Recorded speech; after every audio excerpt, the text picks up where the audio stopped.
Assalamualaikum warahmatullahi wabarakatuh. Di video ini akan kita bahas mengenai contoh soal yang ada pada materi kita mekanika Newton bagian 1. Berikut ini ada 3 buah situasi. Situasi A adalah ketika sebuah bola hoki dikenai gaya F1 ke arah kanan ya. Diketahui bahwa F1 sebesar 4 Newton. Kemudian untuk yang situasi B itu bola hokinya dikenai 2 buah gaya.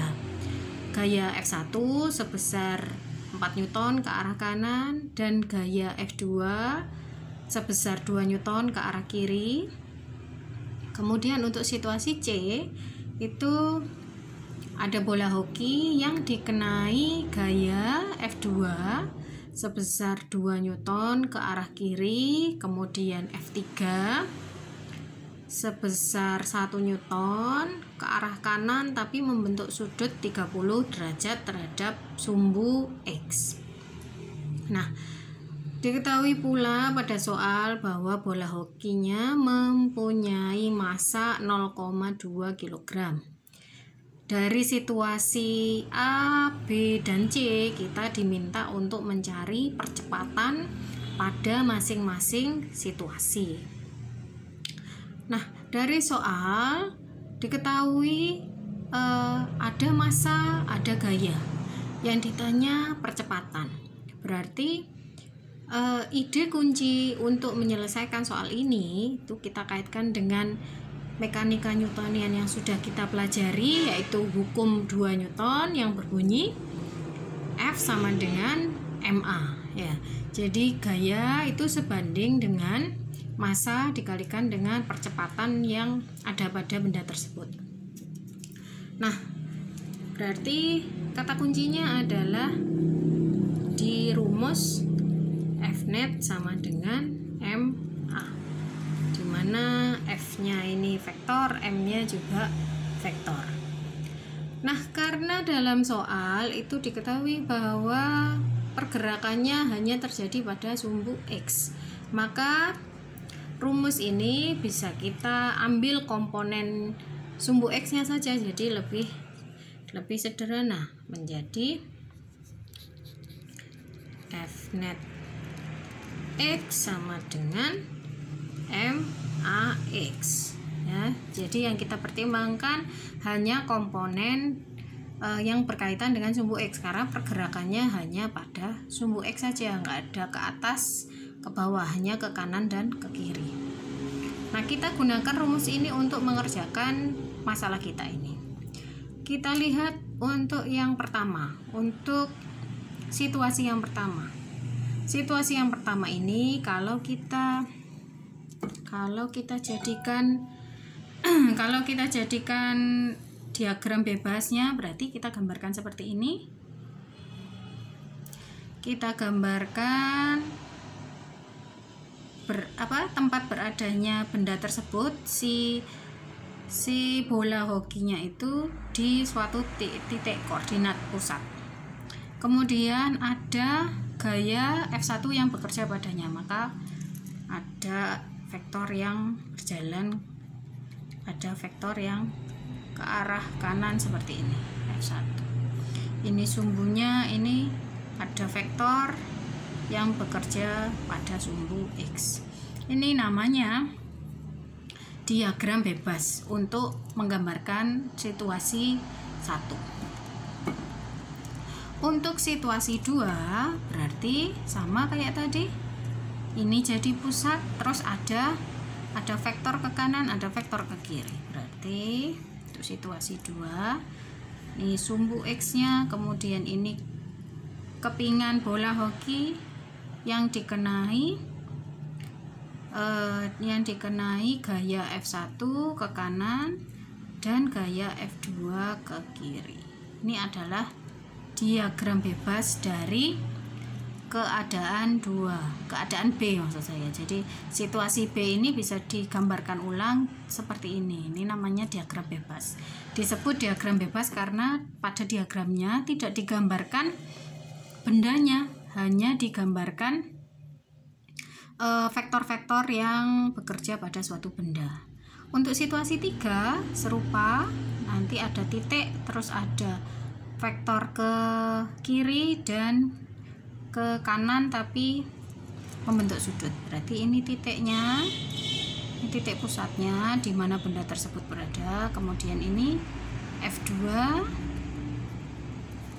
kemudian ada F3. Nah, F3 condong ke sini dan membentuk sudut theta. Ini adalah diagram bebasnya. Nah, kembali ke masing-masing situasi. Situasi yang pertama tadi seperti ini. Dengan memanfaatkan rumus yang kita ketahui dari hukum 2 Newton, kita kan bisa memasukkan informasi yang ada pada diagram bebas ke dalam ini. F net X berarti kan jumlah semua gaya yang bekerja pada benda yang berkaitan dengan sumbu X. Nah, ini kan yang bekerja pada sumbu X hanya F1 saja. Maka F net X otomatis menjadi F1 sama dengan M kali AX. Kemudian yang diminta adalah percepatannya berapa? Berarti kita mencari AX. Maka AX bisa dicari dengan cara F1 dibagi M. Jadi yang ini ke sana. Jadinya F1 per M. F1-nya diketahui magnitudonya adalah 4,0 N. Kemudian M-nya masanya adalah 0,2 kg, 0,2 kg. 4 dibagi 0,2 berarti 4 dibagi 2, 2. Nah, karena ini koma berarti jadinya 4 dibagi 0,2 adalah 20 meter per sekon. Kenapa Newton dibagi kilogram bisa menjadi meter per sekon? Ingat kembali bahwa 1 Newton itu setara dengan efeknya itu 1 kilogram meter per sekon kuadrat. Bisa dibaca lagi di slide yang saya berikan. 1 Newton itu setara efeknya dengan 1 kilogram meter per sekon kuadrat. Sehingga kalau misalkan ini kita masukkan ke sini, sehingga kalau ada Newton per kilogram itu kan berarti Newton kalau kita ubah ke sini kilogram meter per sekon kuadrat dibagi kilogram, maka satuannya kan ini habis jadinya meter per sekon. Sehingga jadilah di sini satuannya tinggal meter per sekon kuadrat dan itu adalah satuan dari percepatan. Kemudian percepatan itu kan vektor. Percepatan itu adalah vektor sehingga punya magnitudo dan punya arah. Magnitudonya adalah 20, arahnya bagaimana? Arahnya bisa dilihat dari positif atau negatif. Ini kan positif angkanya, berarti dia arahnya ke kanan, ke arah sumbu X positif gitu. Itu ya. Jadi ini positif, ini kan pasti percepatan itu arahnya pasti sama dengan gaya yang dikenakan, jadi searah ya. Jadi gitu. Untuk situasi yang kedua, dia bukan hanya dikenai oleh F1 tapi juga dikenai oleh F2. Jadi kena gaya ke kanan, kena gaya ke kiri. Maka F net X sama dengan MAX nya bukan lagi F1 aja tapi F1 dikurangi F2. Kenapa dikurangi? Karena arahnya berlawanan. Umumnya ke arah kanan itu pakai tanda positif dan ke arah kiri pakai tanda negatif. Maka jadilah F net atau gaya total yang bekerja pada sumbu X itu F1 dan F2. F1 ke arah kanan maka F1-nya positif. F2 ke arah kiri maka F2-nya negatif. Jadilah F1 min F2 sama dengan MAX sama Sehingga kalau kita ingin mencari AX atau percepatan dari situasi ini, AX-nya adalah F1 min F2 per M. F1-nya 4, F2-nya 2, 0,2. Ini ya. Ini satuannya Newton, satuannya kilo. 4 kurangi 2 dibagi 0,2 10, berarti 10 meter per sekon kuadrat. Ini adalah percepatan untuk situasi kedua. Ini masuk akal karena yang ke kanan dia nilainya lebih besar dari yang kiri, maka pasti arah percepatan nanti ke kanan. Nah, ini kan sesuai, ininya nilainya positif kanan. Dia lebih kecil dari yang situasi pertama, situasi kedua ini lebih kecil dari situasi yang pertama, karena kalau yang ini arahnya cuma ke kanan aja, otomatis dia geraknya ke kanan. Sedangkan ini dia dikenai gaya ke kanan sekaligus ke kiri, maka akan berkurang untuk gaya yang ke kanan itu tadi. Dia terdorong ke kanan karena gaya yang ke kanan lebih besar daripada gaya yang ke kiri. Jadilah dia terdorong ke arah yang ke kanan atau mengalami percepatan ke kanan gitu.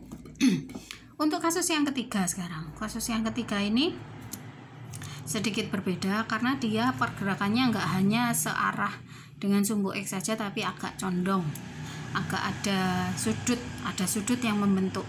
Nah, ini kita pakai rumus yang sama, F net X sama dengan MAX. Nah, kita tahu bahwa gaya yang bekerja adalah F3 dan F2.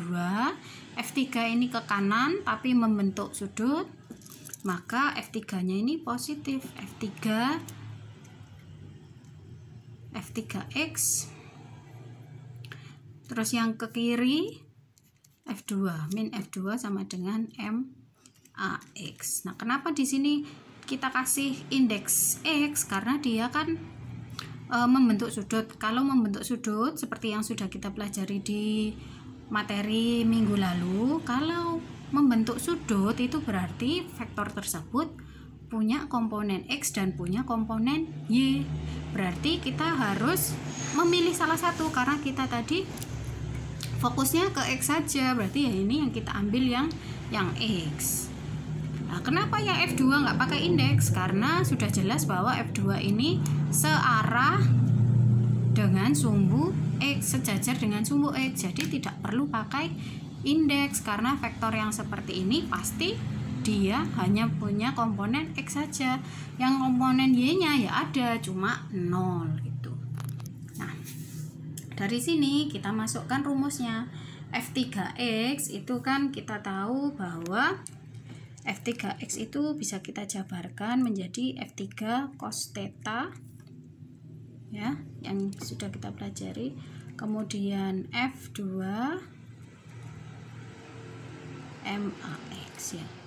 Nah, kita kan mau mencari AX, berarti AX sama dengan F3 cos theta min F2 per M. Jadi ini pindah ke sana. Jadi per. Kan ini perkalian, kalau pindah ruas menjadi pembagi. F3-nya adalah 1,0 Newton. Cos theta berarti cos 30, tetanya kan diketahui 30, berarti cos 30